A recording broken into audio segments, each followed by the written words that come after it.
What's going on, everybody? Cleebus Tech here, coming back at you with another video. In this video, I'm going to be giving you some tips and tricks for the Motorola Moto G Power 5G to help you make the most of the camera features. Now, as always, if you do end up wanting to learn more about this phone, be sure to check out the description, where I am linking to several other videos about it, as well as some information about pricing, availability, and some of my favorite smartphone accessories. But with that being said, let's get into it. So the first thing I'm going to show you is how to use your macro camera to get close-up detailed images. So opening the camera app right now, we are in the main photo mode. From here, to get to the macro camera, all you have to do is hit the flower icon right here.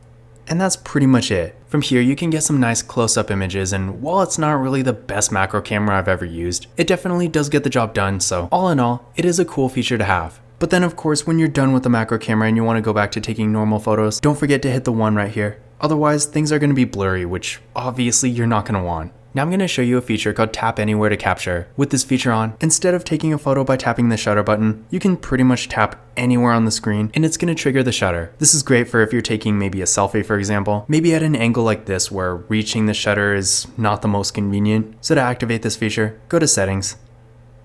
From here, go to Capture Settings. Tap Anywhere to Capture is right here. Toggle it on.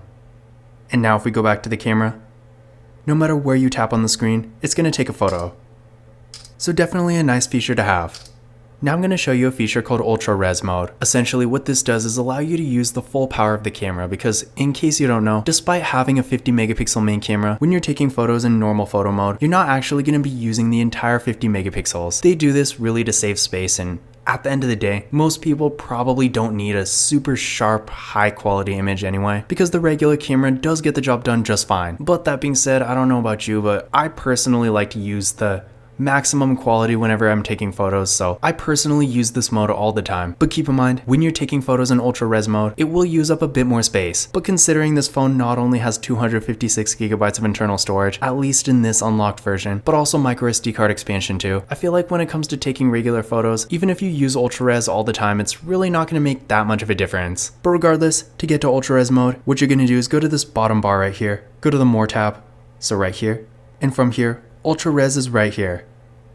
So now in Ultra Res, you can get some real sharp, high quality images. And in general, despite not being a really high-end phone, the photos you get with this mode definitely do turn out real nice. Now, while we're in this menu, I want to go over some of the other modes this phone has. So we got Spot Color, Panorama, again Ultra Res, Slow Motion, Time Lapse, Spot Color for video, Dual Capture, and Dual Capture Video. So quite a few options here. And in addition to this, in the bottom bar by default, we got Night Vision, Portrait Mode, Regular Photo and Video Mode of course, and then Pro Mode. So yeah, again, we got plenty of different camera features here. Unfortunately, there's no ultra-wide camera, which is really my main complaint here, but aside from that, we got pretty much everything else you would typically find in a mid-range phone. Now, another thing here you might be wondering about is if you use a certain mode all the time, or maybe you never use like Pro Mode or Night Vision, for example. I know Pro Mode is kind of a niche feature, honestly. You might want to change this bottom bar to give you more convenient access to the modes you actually use. So to do this, go back to the More section.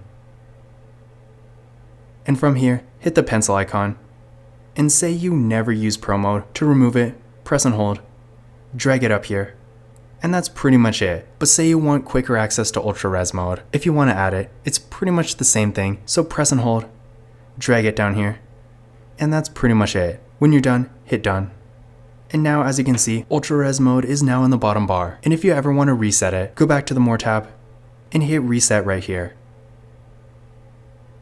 Now I'm going to show you two different shortcuts to open the camera. Now to activate these, from the main home screen, go to your settings. To do this, swipe down twice from the top. So 1, 2, settings icon is right here.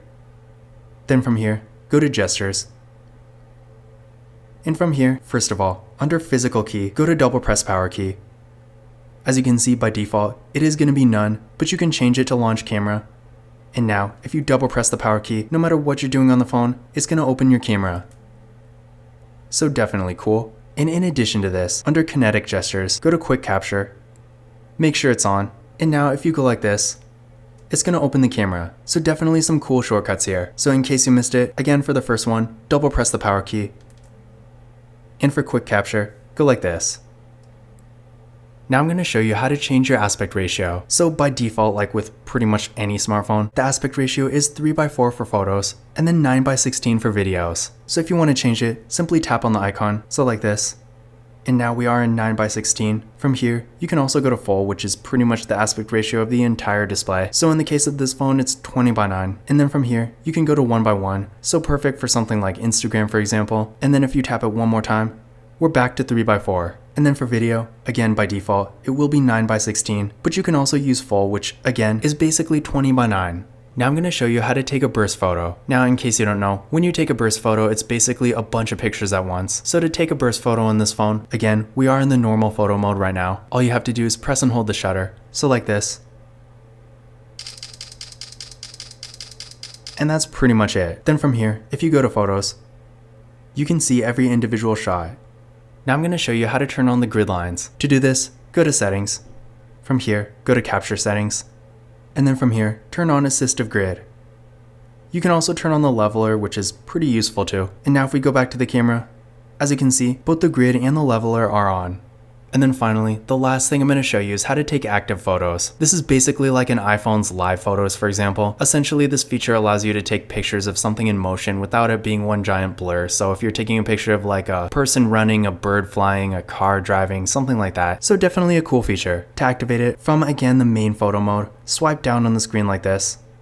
And from here, as you can see by default, active photos will be off, but you can set it to auto or on. Now personally, if I'm using it, I'll just put it on auto. This phone does do a pretty good job at detecting motion, but if you want to make sure it's on at all times, you can always do on. But this concludes my camera tips and tricks video for the Motorola Moto G Power 5G. Again, if you want to learn more about this phone, definitely check out the description, where I am linking to several other videos about it, as well as some information about pricing, availability, and some of my favorite smartphone accessories. But that's it for this video. If you enjoyed it and found it useful, be sure to give it a thumbs up and hit that subscribe button. Don't forget to follow Kalibus Tech on Twitter and Instagram. And as always, I will see you in the next video.